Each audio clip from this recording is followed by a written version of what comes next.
Salut l'équipe, c'est JB et on se retrouve aujourd'hui pour une nouvelle vidéo où on va réaliser une manipulation sur Photoshop. Et bien évidemment, vous l'aurez compris, en cette période, j'étais obligé d'essayer de vous faire une composition de Noël.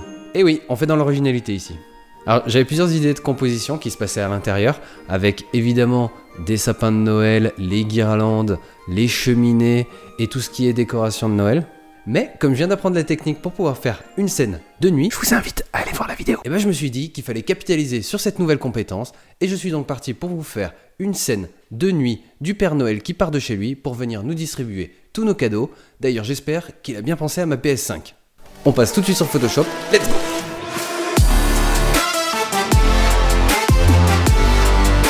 Et tout commence par une photo un petit peu improbable pour une scène de Noël, une machine à chenilles dans la neige, mais ne vous inquiétez pas, on va garder que le premier plan. Ensuite j'ai récupéré un joli chalet de montagne que j'ai pu découper et intégrer sur ma photo. J'enlève bien évidemment la machine dans le fond parce qu'elle ne sert à rien, et j'importe une photo d'une montagne pour habiller le fond de la composition. Je la duplique, je la change de sens et je les colle entre elles pour que la montagne puisse faire toute la largeur de l'image. Alors là, on voit que la montagne se répète parce que la photo est encore de jour, mais une fois qu'on sera de nuit, le fond sera assez sombre et ce sera pas du tout dérangeant. J'importe ensuite un petit feu de camp autour duquel le Père Noël fait sûrement cuire ses petites saucisses. Si, je vous jure. Je crée rapidement une forêt dans le fond en dupliquant plusieurs fois la même image de plusieurs sapins que j'avais au préalable préparés, et je rajoute également un plus gros sapin plus joli dans le premier plan. Ensuite, je découpe et j'importe une photo du Père Noël avec son fidèle reine. Et oui, on n'avait pas le budget pour les mettre tous, donc on se débrouillera avec un seul. Et voilà, toutes les différentes images que je voulais utiliser sont maintenant regroupées dans cette composition. Alors bien sûr, pour le moment, ça ressemble à rien parce que comme les images viennent de différents fichiers, elles n'ont pas la même luminosité, elles n'ont pas la même couleur, et du coup, pour le moment, ça ne colle pas. Et donc maintenant, le but, ça va être d'harmoniser toute cette composition pour que toutes les images puissent coller les unes avec les autres. Je commence donc par baisser l'exposition de ma photo de fond, et ensuite il va falloir, changer les expositions de toutes les autres images en fonction de la première. Pour ça, je vais vous donner une bonne astuce parce que c'est pas toujours simple quand on regarde sa photo de voir quelle image a besoin d'avoir plus d'exposition et quelle image a besoin d'en avoir moins.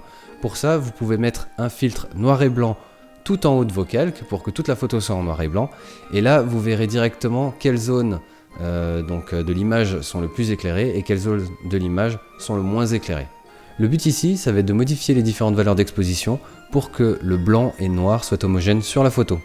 Là, j'ai clairement eu envie de me faire plaisir et de rajouter une aurore boréale dans le ciel. Alors, c'est une photo fantaisie, on est chez le Père Noël, donc je me suis dit, là c'est le moment ou jamais d'en caler une.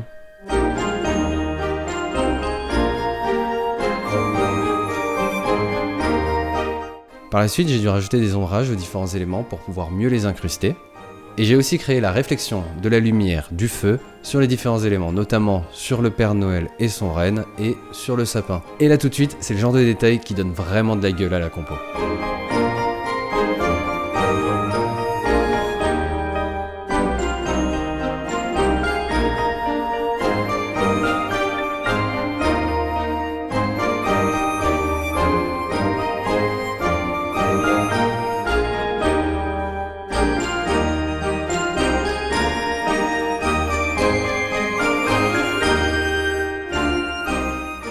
Après, j'ai voulu habiller le sapin au premier plan avec des guirlandes de Noël. J'ai pas trouvé la meilleure image, mais j'ai fait ce que j'ai pu avec ce que j'avais. Je les ai positionnés sur le sapin et j'ai ensuite allumé manuellement chaque ampoule avec des calques de couleurs. Pour finir, comme d'habitude, je suis passé sur Lightroom pour pouvoir travailler la photo dans son ensemble, et voilà le résultat.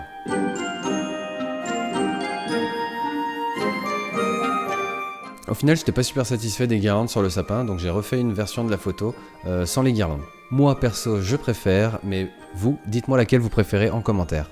En tout cas, voici donc ma composition Photoshop de Noël. Je suis assez fier du résultat. C'est la première fois pour moi que je pars vraiment d'une feuille blanche et que je fais toute la composition de A à Z. C'est un exercice super intéressant et je suis très content de l'avoir fait. Et vous pouvez bien évidemment retrouver la photo sur mon Instagram, jb_visual. Si la vidéo vous a plu, n'hésitez pas à la liker, à la commenter, à la partager et à vous abonner à la chaîne, ça me ferait extrêmement plaisir. Sur ce, à la prochaine, ciao!